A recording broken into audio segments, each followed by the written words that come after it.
నానా, ఫ్యాక్టరీ పెట్టడం కోసం ఆ స్థలం కొన్నాం కదా, దాని శంకుస్థాపన కార్యక్రమానికి మన బంధుమిత్రుల్ని పిలవండి. వాళ్ళ ఆశీస్సులు ఉండాలి కదా. వచ్చిన వాళ్ళు మనస్ఫూర్తిగా ఆశీర్వదిస్తారంటావా? ఒక్కసారి ఆలోచించు. అందుకే కదా మిమ్మల్ని చెప్పమంటున్నాను. మర్చిపోకుండా అందరినీ పిలవండి. సర్లేరా. నానా, ముహూర్తానికి టైం అవుతుంది. ఏంటి ముగ్గురే ఉన్నారు? నానా, నేను అందరికీ ఫోన్ చేసి ఇలా చెప్పా.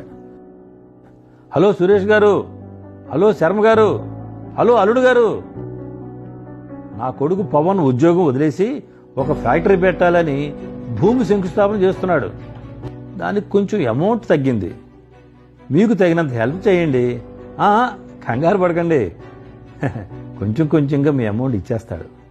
సగం మంది చుట్టాలు ఏదో వంక చెప్పి రాలేదు. కొంతమంది వ్యాపారం రిస్క్ కదా, ఇంకొంతమంది ఉద్యోగం చేసుకోవచ్చుగా. ఇదిగో ఈ ముగ్గురే సహాయం చేద్దామని వచ్చారు. ఈ ముగ్గురే ఏ పరిస్థితులైనా సరే మీతో తోడుగా ఉంటామని వచ్చారు. ఒక మాట వినే ఉంటావు, బాగున్నప్పుడు అందరూ మనవాళ్లే, కష్టం వచ్చినప్పుడు అందరూ మాయమైపోతారు. మనవాళ్లే పరాయి వాళ్ళు అయిపోతారు. కష్టాల్లో కూడా తోడుగా ఉండేవాళ్లే మనవాళ్లు, మన మంచి కోరుకునేవాళ్ళు. మీరు తెలుసుకోండి, మన సంతోషాన్ని